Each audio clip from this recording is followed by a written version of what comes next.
अस्सलाम वालेकुम, welcome to मामाज़ recipe. आज मैं आप लोगों से शुगर कुकीज़ की रेसिपी शेयर कर रही हूँ, जो कि मैंने अफ्तारी में अपने नेबर्स के यहाँ भिजवाए थे। इसको बनाने के लिए सबसे पहले आधा कप मक्खन जो रूम टेम्परेचर पर है वो शामिल कर रही हूँ।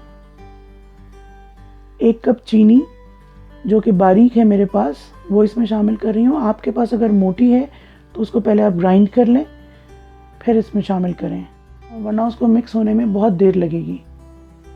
मक्खन और चीनी शामिल करने के बाद इसको अच्छी तरह से बीट करना है। जब ये अच्छी तरह से मिक्स हो जाए तो इसके अंदर एक अंडा शामिल करना है। अंडा शामिल करने के बाद इसको इतनी देर बीट करना है कि ये स्मूथ सा पेस्ट बन जाए।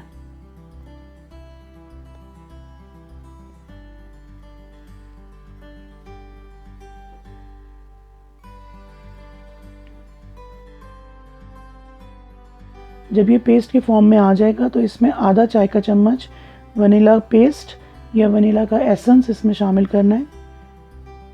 वनीला शामिल करने के बाद 2 से 3 मिनट के लिए इसको बीट करना है, यहाँ तक कि इसका कलर पेल येलो हो जाए।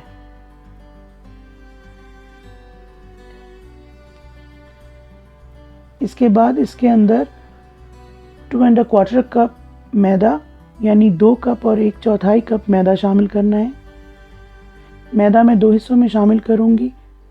पहले आधा मैदा शामिल करके इसको अच्छी तरह से मिक्स कर लेंगे। मिक्स होने के बाद बाकी का मैदा इसमें शामिल करके इसको मिक्स करना है, यहाँ तक कि ये डो की शक्ल इख्तियार कर जाए।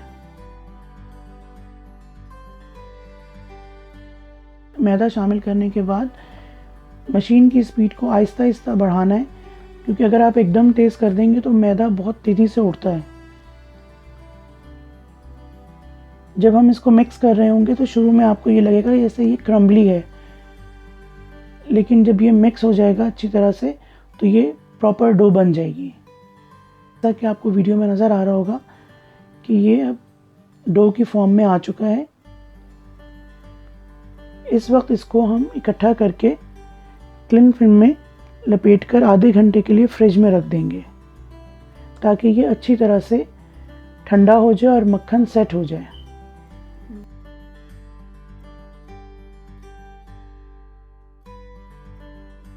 जब डो हमारी मुकम्मल तौर पर ठंडी हो जाएगी तो सरफेस पर मैदा छिड़ककर इसको हम बेल लेंगे। डो को ठंडा करना इसलिए ज़रूरी है क्योंकि इसमें मक्खन शामिल होता है। अगर हम इसको ठंडा नहीं करेंगे और हम इसको मिक्स करके फौरी तौर पर इसके कुकीज़ बना के बेक कर देंगे तो कुकीज़ हमारे जिस शक्ल में हम चाहते हैं उसमें नहीं रहेंगे, ये फैल जाएंगे। इसलिए इसको ठंडा करना ज़रूरी है।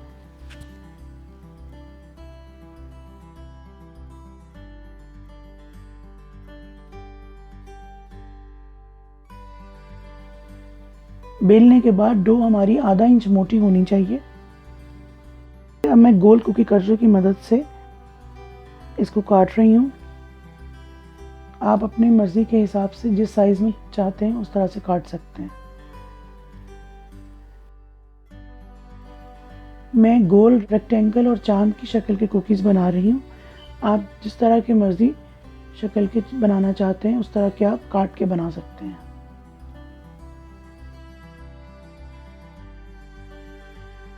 चांद बनाने के लिए पहले गोल कुकीज़ काट लिए थे, उसके बाद फिर छोटे कुकी कटर की मदद से उनको मैंने मज़ीद काट लिया है। इन कुकीज़ को मैं 180 डिग्री के ऊपर 10 मिनट के लिए बेक कर लूँगी।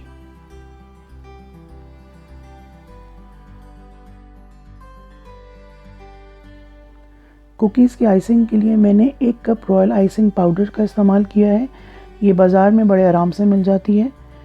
इसके अंदर 3 टेबलस्पून पानी जाएगा, जिसको 2 हिस्सों में डालना है और इसको इतना बीट करना है कि ये फ्लफ़ी हो जाए।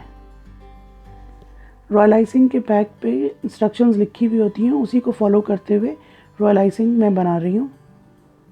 आप भी बिल्कुल उसी की इंस्ट्रक्शंस के हिसाब से ही रॉयल आइसिंग को बनाइएगा। आप देख सकते हैं कि रॉयल आइसिंग बहुत अच्छी फ्लफ़ी हो चुकी है।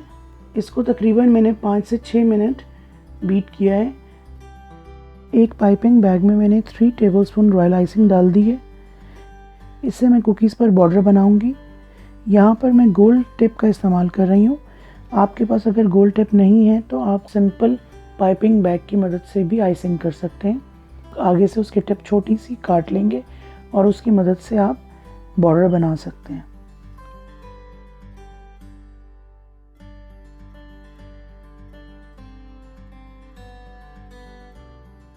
कुकीज़ पर बॉर्डर इसलिए बनाते हैं ताकि जब हम इसके अंदर आइसिंग को फिल करें तो वो आइसिंग हमारी बाहर ना निकल जाए। बॉर्डर का कोई भी डिज़ाइन आप अपनी मर्ज़ी के हिसाब से बना सकते हैं।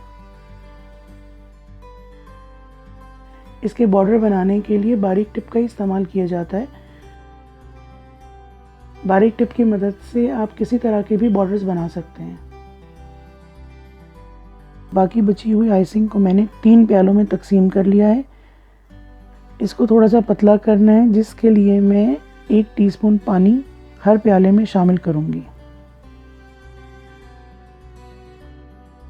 पानी शामिल करने के बाद इसको मिक्स कर लेना है अच्छी तरह से। 2 प्यालों में मैं कलर का इस्तेमाल करूंगी और 1 को सफ़ेद ही रहने दूंगी।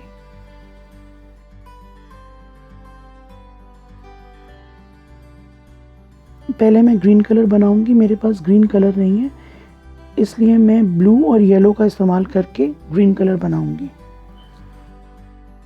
आपने जितना डार्क ग्रीन बनाना होगा उसी हिसाब से आप कलर्स को एडजस्ट करेंगे। मुझे पेस्टल ग्रीन कलर चाहिए था तो मैंने कलर उसके हिसाब से बनाया है। दूसरे प्याले में मैं ब्लू कलर बनाऊंगी। उसके लिए मैंने ब्लू कलर आइसिंग में शामिल कर दिया है। कलर्स को हम अच्छी तरह से मिक्स कर देंगे।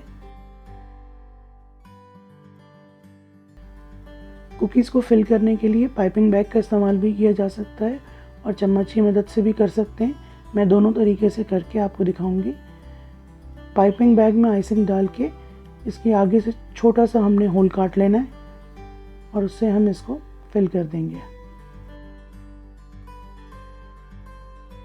आइसिंग डालने के बाद कुकीज़ पे जो एरिया बच जाए उसको हम टूथपिक से आइसिंग को फैला देंगे उस एरिया में।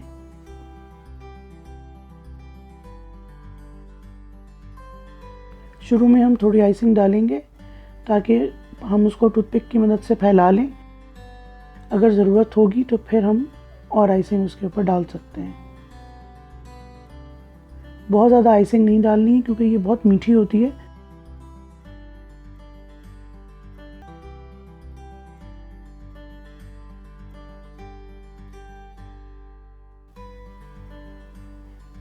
एक कुकी मैंने पाइपिंग बैग की मदद से कर लिया है। अगर चम्मच की मदद से करना हो तो हम इस तरह से इसको फिल कर सकते हैं। बहुत आसान है ये करना। कुकीज़ बनाते हुए और इसको डेकोरेट करते हुए आप बच्चों को भी अपने साथ शामिल कर सकते हैं। बच्चों के लिए एक बड़ी अच्छी एक्टिविटी है और बच्चे इसको करते हुए एंजॉय भी करेंगे। इस कुकी के ऊपर इससे पहले कि आइसिंग ड्राई हो, मैं गीली आइसिंग के ऊपर ही ब्लू कलर से पोल्का डॉट्स डाल लूँगी। इसी तरह से तमाम कुकीज़ को हम फिल कर लेंगे। कुकीज़ पे अगर आपने कुछ राइट करना है, कुकीज़ पे अगर आपने कुछ लिखना है तो उससे पहले हमें इस आइसिंग को मुकम्मल तौर पर ड्राई करना होगा। आइसिंग बिल्कुल भी गीली नहीं होनी चाहिए, ये मुकम्मल तौर पर सूख जानी चाहिए हमारी। फिर हम इसके ऊपर कुछ लिख सकते हैं। जैसा कि आप देख सकते हैं वीडियो में, आइसिंग मुकम्मल तौर पर सूख चुकी है। अब उसके ऊपर हम रमज़ान मुबारक लिख रहे हैं। कुकीज़ पे लिखने के लिए जिस आइसिंग से हमने बॉर्डर बनाए थे वही आइसिंग हम इस्तेमाल करेंगे। फिलिंग के लिए हमने आइसिंग को पतला किया था। कुकीज़ पे लिखने के लिए हमने जिस आइसिंग से बॉर्डर बनाया था उसी आइसिंग का इस्तेमाल करना है। आप भी इस रेसिपी को ज़रूर ट्राई करें। बहुत अच्छी फ़न एक्टिविटी है ये, और जब आप अपने हाथ से बनाकर दूसरों को के घर भेजते हैं तो उनको भी अच्छा लगता है। ईद के ऊपर आप ईद मुबारक लिख सकते हैं। इस तरह से डिफरेंट कलर की आइसिंग कर सकते हैं। बर्थडे पे आप बना सकते हैं बच्चों के लिए डिफरेंट पैटर्न्स के साथ, तो बहुत अच्छे बनते हैं। इस रेसिपी को ट्राई करें। उम्मीद करती हूँ कि आपको पसंद आएगी। मेरे चैनल को सब्सक्राइब करें, बेल आइकन को दबाएं ताकि आइंदा आने वाली वीडियोस आपको मिल सकें, और कमेंट्स में ज़रूर बताएं मुझे कि आपको ये वीडियो कैसी लगी। इंशाल्लाह किसी और वीडियो में आपसे मुलाकात होगी। तब तक के लिए अल्लाह हाफ़िज़।